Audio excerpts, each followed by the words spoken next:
So, LaRae, we love to start these episodes with a little story time. So, a few years ago, we worked with a periodontal office, and they posted procedure code D0180, which is a comprehensive periodontal evaluation, new or established patient. Some of us, if you know, right?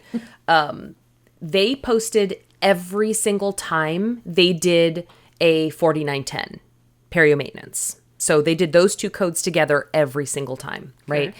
And when they came to us for service, one of their complaints that they had was that there was a particular insurance carrier that denied the 0180 every single time, and they changed it and they paid it as a regular 0120 periodic oral evaluation, right. Established patient every single time, right? And this office, they came to us, a professional billing company, and they said they were tired of appealing it every single time and they wanted help. Could we appeal these denials more effectively than they could and get those 180s paid, right? They said they were spending hours appealing and, could we do it? Here's what they didn't realize. That combination was literally never going to get paid. Yeah. They were fighting a losing battle and they were wasting a ton of time. And as we know, time is a very precious resource. Sure is. The goal of coding isn't to game the system. Coding should be a reflection of treatment, not a test of what insurance may or may not pay. Right. That's how ethical, accurate coding can be financially sustainable and, dare we say, profitable. Yep.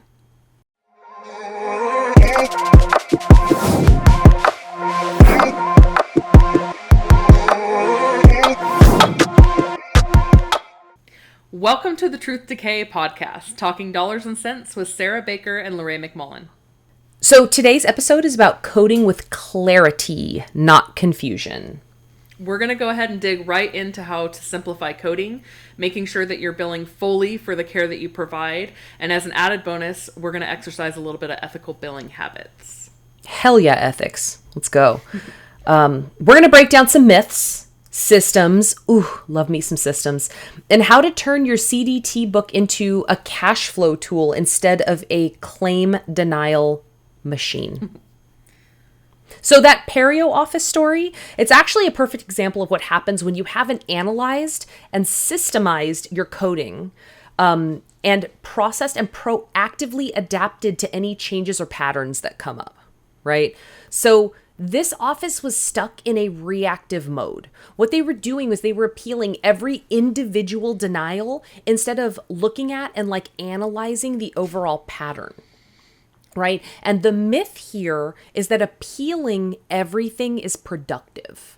Like if you get a denial, that's money, right? Yeah. And I kind of joke that sometimes I think denials or procedures or balances or treatment, that it's seen as an actual physical burlap sack, right? That has a $sign painted on it, a physical thing. Yeah. And that you get a denial, and that by not appealing it or not going and trying to die on that hill, that you are hucking that burlap sack into a river, right? And that's not the case.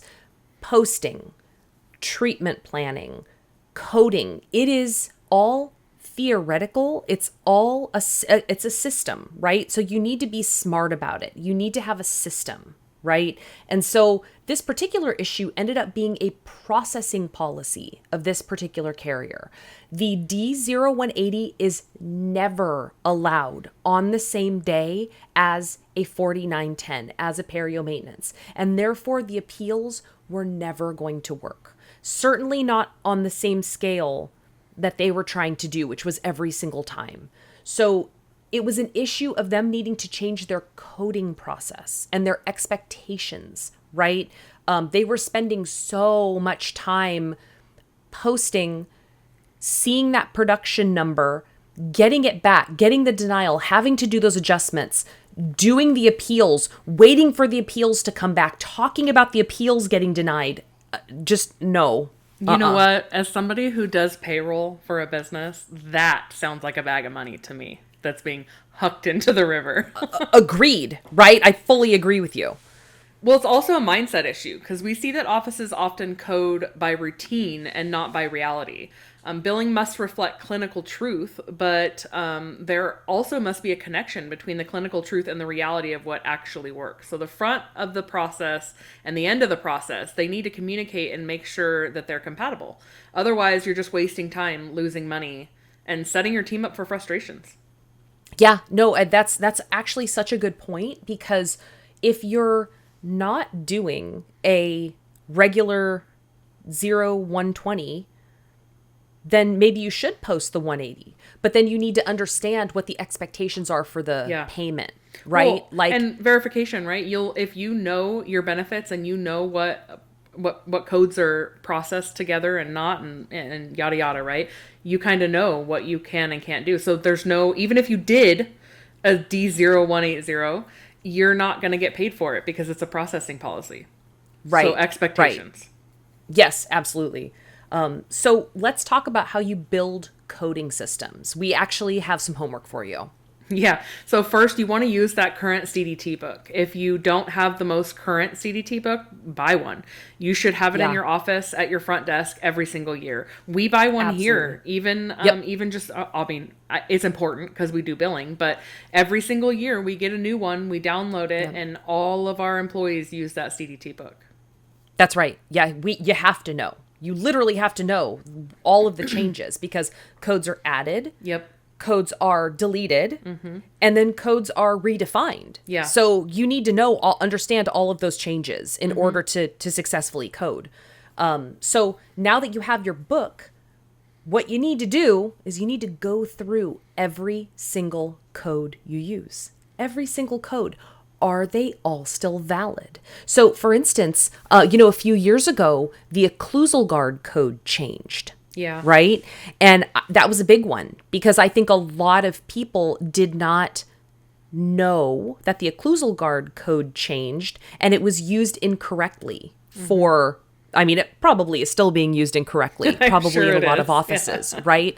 And so you need to go through. And I mean, if you really think about it, I know that you may be hearing me and going, are you nuts? Every code. But if you really think about it, every individual office, whether you're a specialty office or a general practice or whatever, you really don't use that crazy many codes, right? You could probably break it out into brackets, right? We use the 4s the most, things like that. Absolutely. We're really lucky. I mean, in dentistry, we only have, a handful of codes that we use on like versus a regular medical. basis. Medical, it's a language that you need to learn, right? Yeah. But, so what you need to do is you need to make sure that, like, number one, are all of the codes that you use still valid? And does the treatment that you provide still match the description of the code? As another example, this is actually a really important one. A few years ago, the official description of D9110 of palliative treatment, it changed. It went through kind of a major overhaul a few years ago. And it's really important to make sure that you're still using palliative treatment, that posting correctly. In fact, they changed it to kind of make it easier to use. So that's a good one. If you have your current CDT codebook, go look at D9110, read that description, and make sure you understand in what instances it is appropriate for you to be using that code. And if you are not using it appropriately, use it. Right. Like that's important. So that's a worthwhile bit of your time. You only have to do it, I would say, once a year. But if you haven't done it in a while, sit down, think of all the codes you use, go through your book, highlight them, and do that review. Step one. And then we also encourage you to look at the codes that you don't use. Are there services that you're providing, but you're not billing for, like oral hygiene instruction? That's actually correct. Would challenge you to go a step further and change those, like in our last episode, we talked about having a meeting, taking your staff to lunch. Maybe do this once a year when it comes to the CDT code book. And maybe go through your actual system, because sometimes what I see, being a biller and being in people's systems, is they have old codes that are still in there. So if you get a new front office person, they might post an old code because they don't know that it's a new code, right? Because it's in there. It's what's treatment planned. It's what they're walking the patient out with. So make sure that your system is updated with those new CDT codes as well. What a great point, honestly. Like, and actually, here's a fun example too. So brand new for 2025, there is a brand new code. It's D6193, and it's the replacement of an implant screw. So this is brand new, okay? So this service is a benefit only when implants are covered by a group or individual contract. We're seeing that, okay?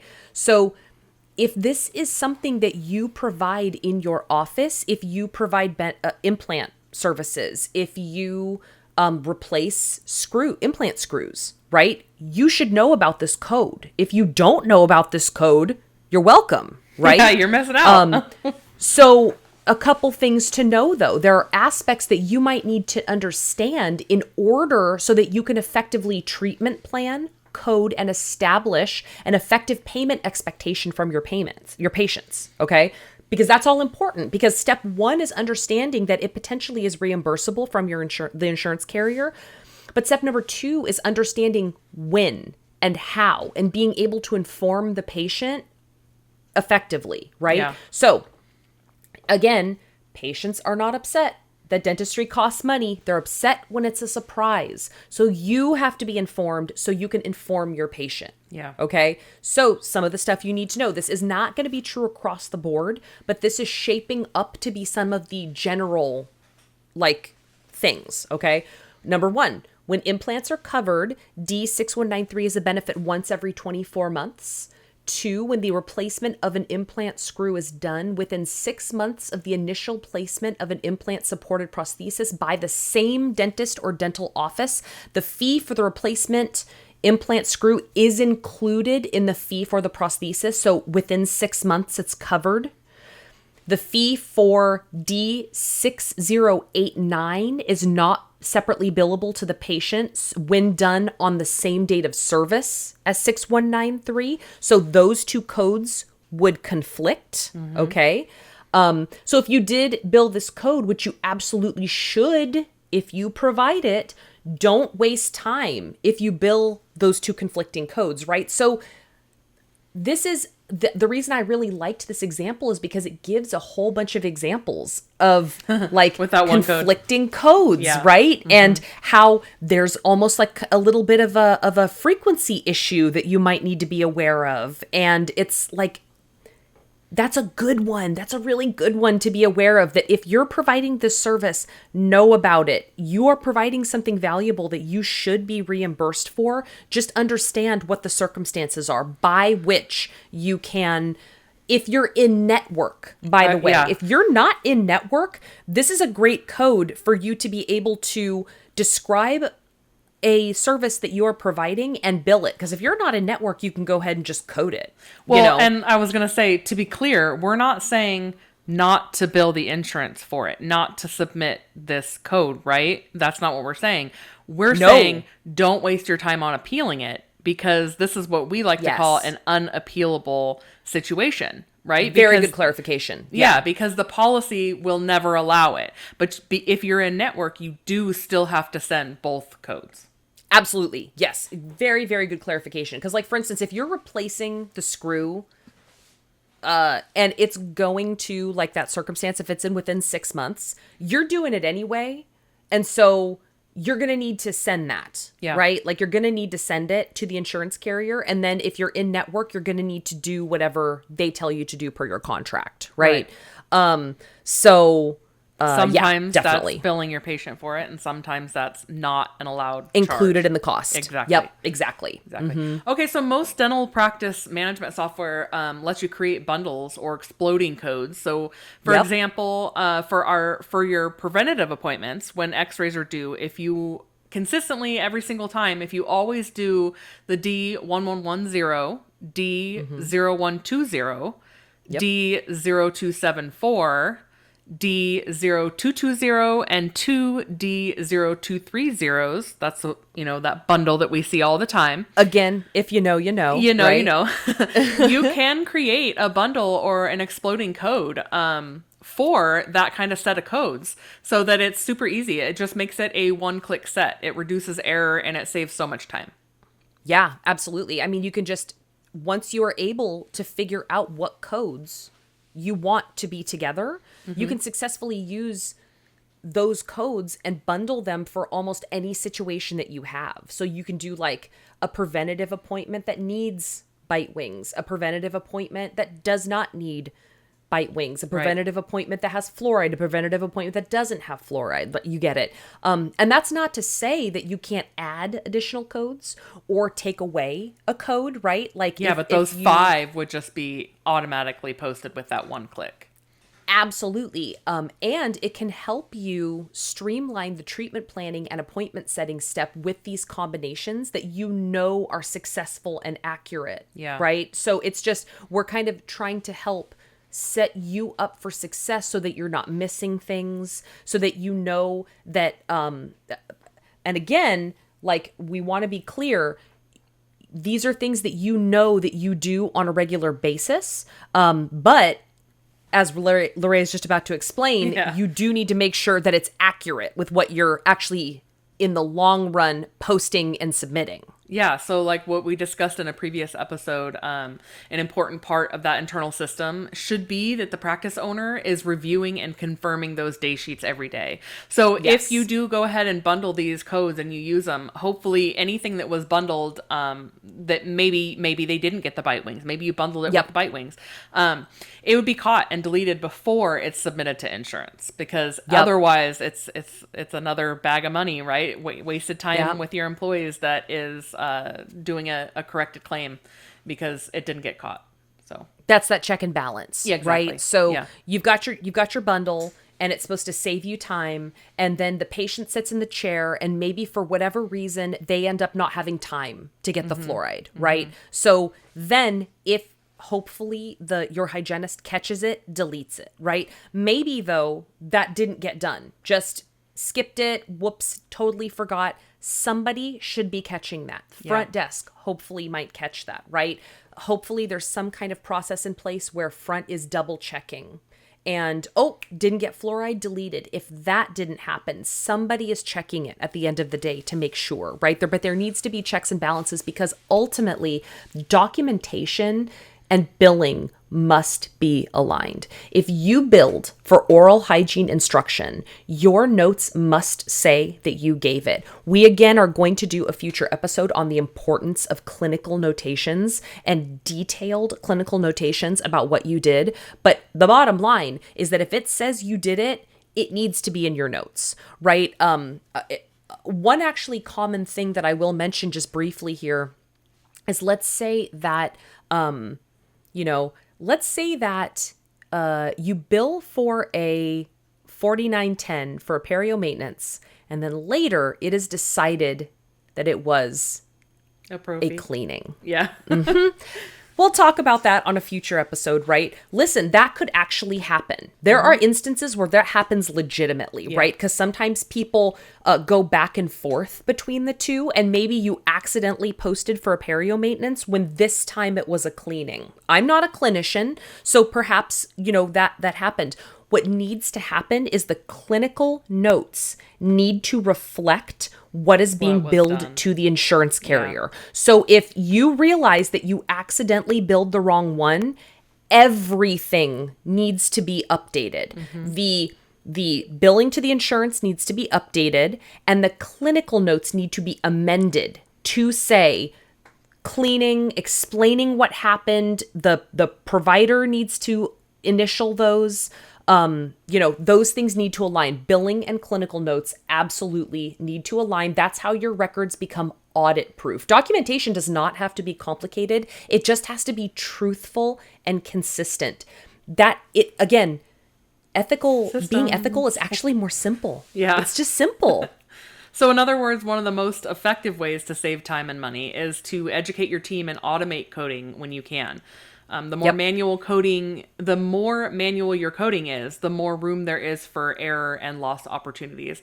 I have a question, Sarah. What are your thoughts on using route slips? I see offices that do that often. They'll kind of print out the route slips in the morning with the appointment book and they use those route slips. Do you think that's a good way to, because it's a little manual, but a little not, do you think it's a good way to kind of just maybe mark off something they didn't do? Absolutely. I mean, honestly, I think anything that works for the office that is a system that they do the same way every single time, that what I like about it is that if they do it, again, same way every single time, multiple people are looking at it, multiple people are involved, and they all understand the process. Lots of eyeballs are looking at it. I like the concept that things are being checked off. So that kind of tells me that there's a process by which that like somebody is looking, verifying, right? And I also like, I mean, I know that there's ways that we could,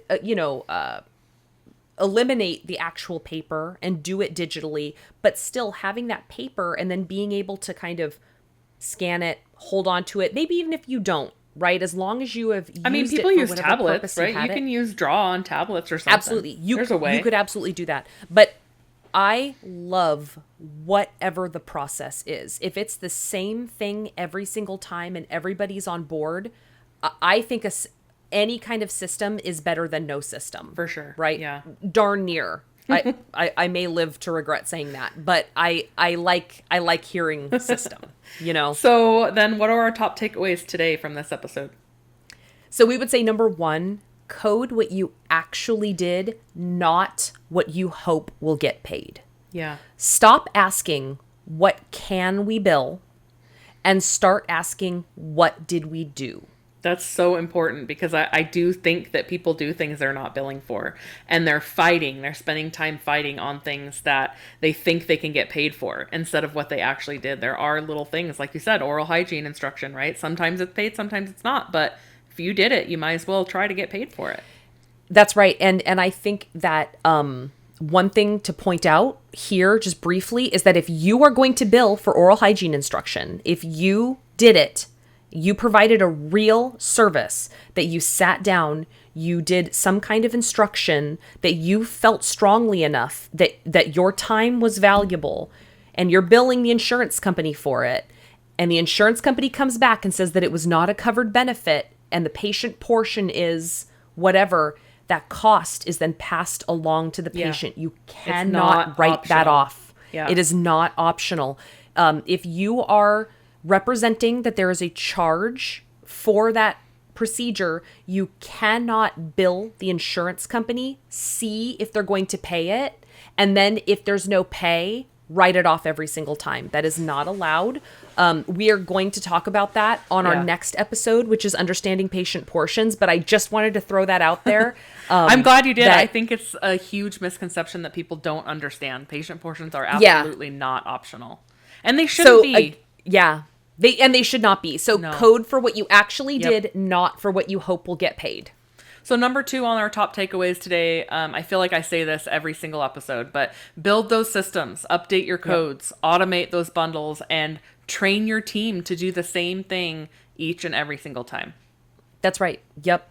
Number 3, get paid ethically and fully. Going back to what I just said about like the oral hygiene instruction, inform patients. So if you're providing a service and it's oral hygiene instruction, and you feel strongly enough that you should be reimbursed for this valuable service that you are providing, and I agree. I think that if you are doing something, that ADA code exists, and you should be reimbursed for that procedure, right? Inform your patients that there's a charge. Follow your contracts, right? That if you are a contracted provider and you're billing for it, whatever that EOB says, you're going to follow, whether it's no pay to the patient or that the patient owes it, right? And make sure that you bill for it. That's all really important. It needs to be seen all the way through to the end. Yeah, like you mentioned earlier, we are actually going to talk about this on our next podcast, but it's really important to mention once again that patient portions are not optional. Waiving copays as a matter of a process invites legal and ethical trouble. Yeah. And to be clear, right, if you provide a service, you should get paid. You need to inform the patient, bill correctly, and follow your contractual obligations if you have them, right? But patient portions have nothing to do with a contractual obligation. That's just submitting a claim to the insurance company, and it's just, so it has nothing to do with contracts. Again, that's for future us. That's a little teaser. Listen to our next one and we'll more fully explain. Our strong opinion, again, is just to not waste that precious time that we talked about earlier, right? Looking for loopholes around your insurance contract. Don't use internal codes that aren't valid, ADA CDT codes that aren't valid ones, that you think, well, I don't have to bill those as a workaround, right? You do. If you are in network, you have to bill everything. Everything you have to. If you're providing something to a patient, you have to bill it. And then the insurance company has to tell you. That's just that's playing the game, baby, you know? Yeah. So like you've got to do that. And fun fact about those non-valid ADA codes, I have seen it. I see it all the time. I can't say it happens 100% of the time, but I'd say close to 90% of the time, if not higher. If you're going to use a non-valid ADA code, it will completely block that entire claim from going through. So if you've got one code on there, you could have one code and 16 others that are valid. The claim will not go. Everything is automated now. They try to do as much as they can just with systems. So if you send something with a non-valid ADA code thinking, oh, it's fine, they're just going to say, oh, we don't know what that code is, blah, blah, blah, we can still charge for it. No, it's going to hold your entire claim up, and that'll end up on your AR, and it'll be something that, once again, somebody is going to have to waste some time digging and trying to figure out why that claim hasn't processed. Episode 3, work your insurance aging report without losing your mind. Yeah. So what are 2 action steps that our listeners can take today? So I would say this week, review each appointment type, every single appointment type that you have: preventative, new patient, restorative, emergency, every single instance in which you would see a patient. And, you know, depending on what type of practice you have obviously, and list the codes that you would use. Like, genuinely, I really don't think it's as many as you think. Yeah. I really don't. And are they valid? Look them up. Go look in your code book. Well, step back. If you don't have a code book, go to Amazon or wherever books are sold, and go get a book right now. But once you have your book, go look at all of them. So are they valid? Are you missing any? Right? And then update your CDT book and make sure that your team is aware of all of those things too. So that's the first thing, is make sure that every single code that you are using is current, that you're using it right, and then check to see if there's any that you should be using that you're not. Yeah, and update the system with those codes as well. Yes. And then next, build code bundles in your software for common visit types, and then align your documentation templates to those bundles so your billing and notes always match. That's right. I can guarantee you that there are probably at least a couple of codes that you are not using right now for procedures that you're doing. Like at least 1 or 2. I can't promise you that they're going to be like covered benefits. Right. But I can promise you, you know, if they're in the code book, that they're current codes that, you know, that might be patient portion. Yeah. Right. So it just depends on if you think that they are a valuable service that you are providing. I think you should be paid for them. If you explain it to your patients, they probably, hopefully, are going to think that you should be paid for them. And it's just a matter of setting those expectations, making sure that they're not a surprise, and, you know, get your money. You know, that's missed revenue. And ethical billing doesn't mean minimal billing. It just means accurate, complete billing. Right. Well, thanks for listening to the Truth Decay podcast. Subscribe and share with a colleague, and visit sddentalsolutions.com. If you have a coding horror story or a question, feel free to email us. We love stories, as you know, and we can answer these questions for you. So email us at hello@thetruthDecayPodcast.com. Yep. And we mentioned it earlier, but the next time on the pod, we're going to be chatting about one of the toughest parts, honestly, I think, about the front desk.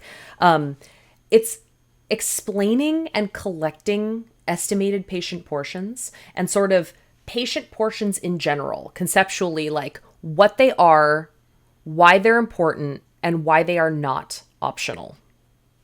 So please join us for our next episode, the drill down on patient portions, sorting out what patients owe and why. That's right. So thank you guys. Appreciate it. Like and subscribe. Ha! Bye. Bye.